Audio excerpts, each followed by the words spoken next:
Mga kababayan, huwag po kayong mag-scroll. Kung isa ka sa milyong SST pensioners o may lolo, lola o magulang na umaasa sa pension, may napakahalagang balita kami tungkol sa 13 DA month pay ninyo sa 2026 na pwede kayong maligaw kung hindi nyo malalaman. Maraming pensioner ang nagulat nung nalaman nila na iba na ang schedule ng kanilang 13 DA month pay. At kung hindi nyo susubaybayan itong video hanggang dulo, baka mawalan kayo ng pera na karapatan nyo. Panoorin ninyo ito ngayon dahil sa dulo ibubunyag namin ang eksaktong halaga, petsa ng release at kung sino talaga ang makakakuha. Huwag palampasin. Ang bawat segundo ng video na ito ay pwede kayong makatipid ng libo-libong piso. Mga kababayan, kung gusto nyo lagi kayong unang makaalam ng mga importanteng balita para sa mga pensioner, dito sa channel lang kayo dapat. Ako mismo ang naglalabas ng mga updates at gabay para sa inyo at pareho nating siguradong hindi nyo maiwan ang anumang mahalagang detalye. Ita-upload ko rin ang topic na ito ng detalyado, kaya mag-subscribe kayo ngayon para siguradong makuha nyo lahat ng impormasyon ng diretso sa inyo.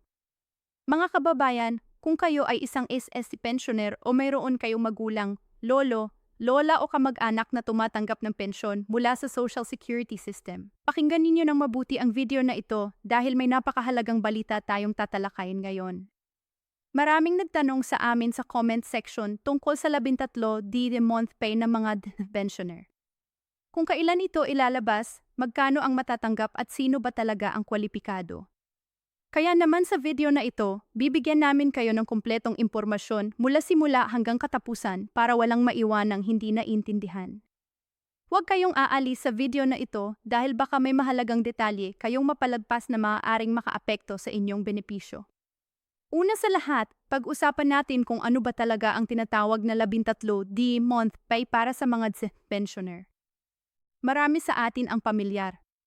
Sa 13 DA month pay ng mga empleyado sa pribadong sektor yung dagdag na sahod na binibigay sa kanila bago magpasko, ngunit para sa mga pensioner ng SS iba ang sistema.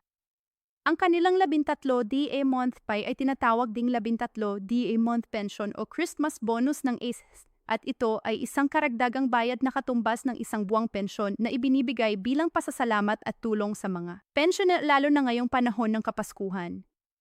Hindi ito isang bagong benepisyo.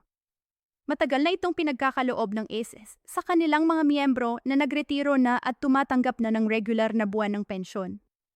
Ang pagkakaiba lang ngayon ay siya ang timing ng pagpapalabas ng nasabing 13 DA month pension para sa taong 2026. Ngayon, bakit kailangan pang ipaliwanag ang timing? Kasi maraming pensioner ang nagtanong. Dati natatanggap ko ang aking 13 DA month pay sa Disyembre. Bakit ngayon sa Marso 2026 pa? Ito ang eksaktong tanong na susugurin natin ngayon. Ayon sa mga pinakabagong impormasyon mula sa SS, may hakbang na ginawa ang pamahalaan at ang SS mismo para mas mapabilis ang proseso ng pagpapalabas ng benepisyo sa mga penere. Ang layunin ay simple. Ayaw nilang tamaantala pa ang pera ng mga matatanda at mga retirado. Lalo na ang mga taong lubos na umaasa sa kanilang buwan ng pensyon bilang pangunahing pinagkukunan ng kabuhayan. Kaya naman ang 13 DA month pay na kadalasan ay nililista at ipinamamahagi sa pagtatapos ng taon ngayon ay may posibilidad na ilabas ng mas maaga. At ang Marso 26 ay isa sa mga pinaka-inaasahang petsa ng pagpapalabas. Mahalaga ring maunawaan natin ang kaibahan ng maagang pagpapalabas at regular na pagpapalabas. Sa nakaraang mga taon, ang 13 DA month pension ng SS ay karaniwang ilalabas sa Nobyembre o Disyembre bilang bahagi ng holiday assistance ng pamahalaan. Ngunit sa ilang mga taon, nagkaroon ng pagkaantala dahil sa iba't ibang kadahilan kabilang ang proseso ng pagpapatunay ng mga miyembro. Technical na issue sa sistema ng bayad o kaya naman ng mga pagbabago sa patakaran ng SS. At sa sitwasyong ito, ang Marso na petsa ay hindi ibig sabihin na huli na ito. Sa katunayan, maaari itong mga hulugang ang SSH ay nagbibigay ng advance o maagang pagpapalabas ng benepisyo para sa taong 2026 na ang dating expectation ay ilalabas lamang sa bandang katapusan ng taon. Ito ay isang magandang balita para sa mga pensioner dahil nangangahulugang hindi nila kailangang maghintay ng matagal. Para mas maunawaan natin ang buong larawan, kailangan nating pag-aralan kung sino ba ang mga kwalipikadong makatanggap ng 13D-month pension mula sa Hindi lahat ng miyembro ng SSA ay otomatikong makakatanggap nito. May mga partikular na kondisyon na kailangang matugunan. Una, kailangan kang maging isang aktibong pensioner ng SSA. Ibig sabihin, kasalukuyan kang nakatanggap ng buwanang retirement pension mula sa Ang mga miyembro na nag-apply pa lamang para sa pensyon o kaya naman ay nasa proseso pa ng pag-apruba ay hindi kasama sa kategoryang ito. Pangalawa, ang mga disability pensioner. Yung mga miyembro na hindi nakapagtrabaho o hindi na makakapagtrabaho dahil sa permanenteng kapansanan at tumatanggap ng monthly disability pension ay kabilang din sa mga kwalipikado. Pangatlo, ang mga survivorship pensioner yung mga balo, anak o dependent na miyembro ng isang namatay na SSA member at kasalukuyang tumatanggap ng survivor's pension ay may karapatang matanggap ang 13D-month benefit na ito. Ngayon, pag-usapan naman natin ang pinakainaabangan ng lahat. Magkano ba ang matatanggap? Ang simpleng sagot ay katumbas ito ng inyong isang buwang pensyon. Kaya kung ang inyong buwanang pensyon ay 5,000, ang inyong 13D-month pay ay 5,000 rin. Kung ang inyong buwanang pensyon ay 10,000, ganun din ang inyong 13D-month. Though ang pangunahing formula na ginagamit ng SS sa pagkukwenta ng 13D-month pension. Hindi ito isang flat rate o pantay-pantay na halaga para sa lahat. Nakasalalay ito sa inyong individual na monthly pension amount, na naman ay nakabatay sa inyong mga kontribusyon sa SS noong nag-aaktibo ka pa bilang miyembro. Kaya naman ang mga miyembro na mas maraming naiambag sa at mas matagal na nagbayad ng contributions ay karaniwang may mas mataas na buwan ng pensyon at sa makatuwid ay mas malaki rin ang kanilang 13D-month pay. Ngayon ay pag-aralan natin ang kasaysayan ng 13D-month benefit ng SS para mas maunawaan natin kung paano ito nagbago sa paglipas ng panahon. Noong mga nakalipas na dekada ang mga benepisyo ng SS ay hindi gaanong komplikado. Isang tuwid na buwan ng pensyon lamang ang binibigay sa mga retirado. Ngunit sa paglipas ng panahon habang lumalaki ang SS at habang tumataas ang bilang ng mga miyembro at pensyoner, nagdagdag ang pamahalaan ng iba't ibang uri ng benepisyo para mas mapalakas ang suporta sa mga retirado. Ang 13D-month pension ay isa sa mga pinakamahalagang dagdag na benepisyo na ito sa ilalim ng Republic Active 900 at 99 o ang Social Security Act of 2018. Pinalakasan at pinalawig ang mga benepisyo ng SS para sa mga miyembro. Kasama sa mga pagbabagong ito ang mas mataas na pensyon, amounts at mas malinaw na mga patakaran tungkol sa iba't ibang uri ng benepisyo. Napansin din ng maraming pensioner na sa ilang taon may karagdag ang tulong mula sa pamahalaan na ibinibigay kasabay ng 13D-month pension. Halimbawa, sa ilang pagkakataon, nagbibigay din ang FECTI or ang pamahalaan ng ayuda o financial assistance sa mga senior citizen na pensioner bilang karagdagang suporta. Ito ay hiwalay sa 13D-month pension ng SS. Ngunit kadalasan ay sabay-sabay na tinatanggap ng mga pensioner ang dalawang ito na nagdudulot ng mas malaking relief para sa kanila at sa kanilang mga pamilya. Ngunit para sa video na ito, ang ating focus ay ang 13D-month pension ng isa specifically para hindi tayo malito. Isa pang mahalagang bagay na kailangan nating pag-usapan ay kung paano ibibigay ang 13D-month pension, ang proseso ng pagpapalabas at pamamahagi. Para sa mga pensioner na naka-enroll na sa online remittance or mailink na bank account sa ang kanilang 13D-month pension ay automatikong ay de-deposit sa kanilang account. Hindi na kailangan pang pumunta sa the branch or mag-apply para dito. Ito ay auto-credited. Ibig sabihin, dumidiretso na ito sa inyong account nang walang karagdagang hakbang mula sa inyo. Ito ay isa sa mga pinakamaginhawang aspeto ng modernisasyon ng SS. Ang asistema nila ngayon ay mas digital at mas mabilis kaysa dati. Para naman sa mga pensioner na hindi pa nakalink ang kanilang bank account sa FI o kaya naman ay gumagamit pa rin ng HUMID card para sa kanilang pensyon, ang proseso ay bahagyang naiba.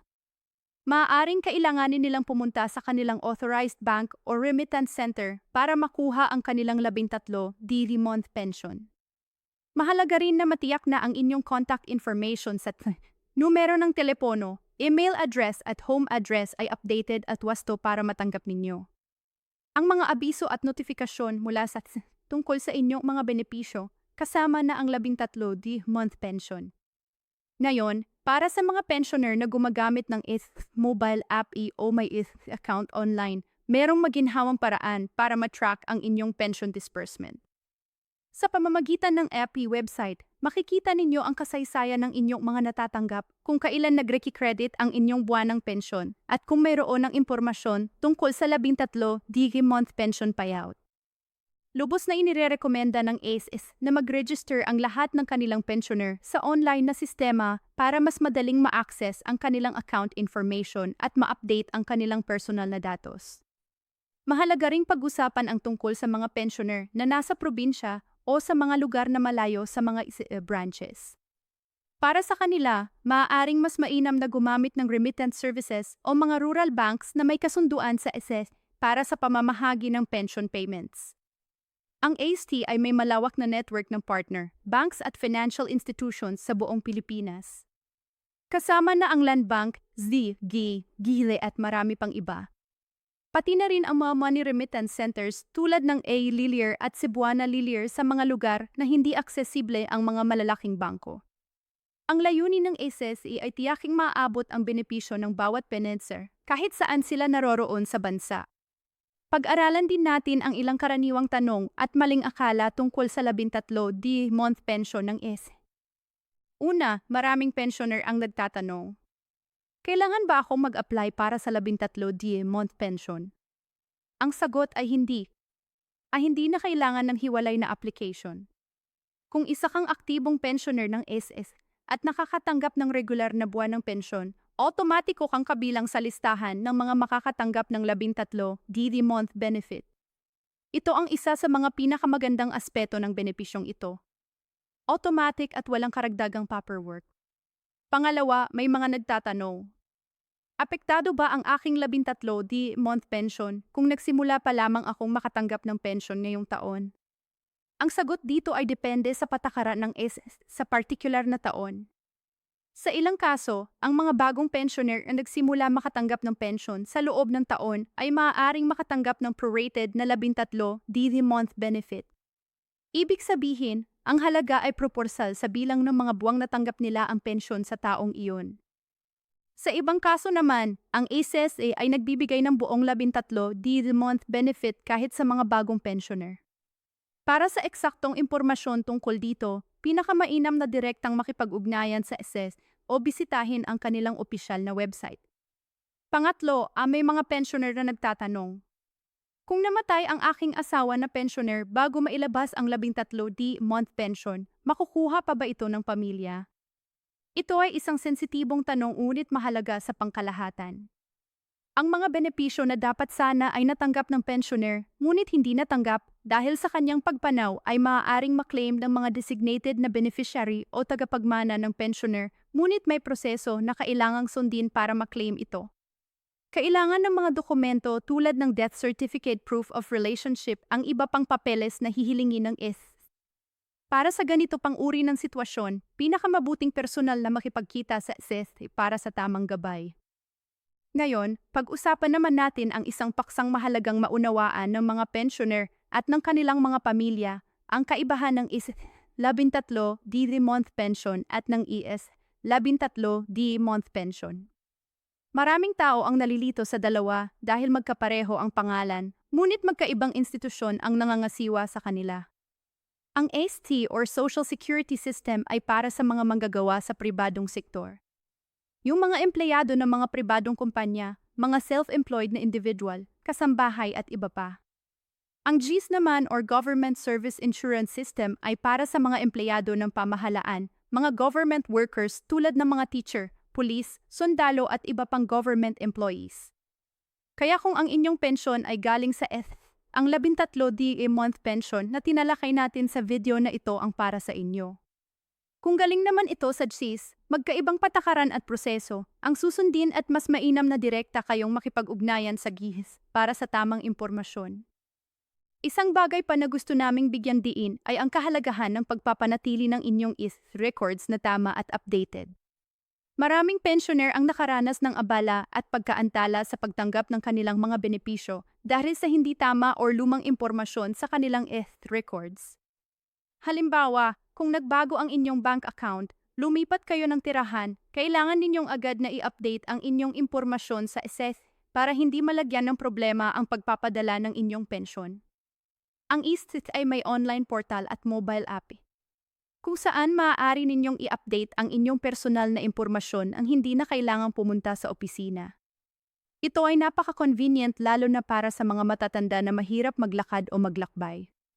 Para sa mga nagtatanong kung paano mag-enroll sa online na serbisyo ng simple lang ang proseso. Una, kailangan ninyo ng inyong number at isang aktibong email address. Pumunta sa opisyal na website ng na nasa gov.za. Hanapin ang link para sa member registration. Sundin ang mga hakbang sa registration at pagkatapos ay meron na kayong access sa inyong account. Sa pamamagitan nito, makikita ninyo ang inyong contribution history, loan records, benefit records at iba pang mahahalagang impormasyon tungkol sa inyong account.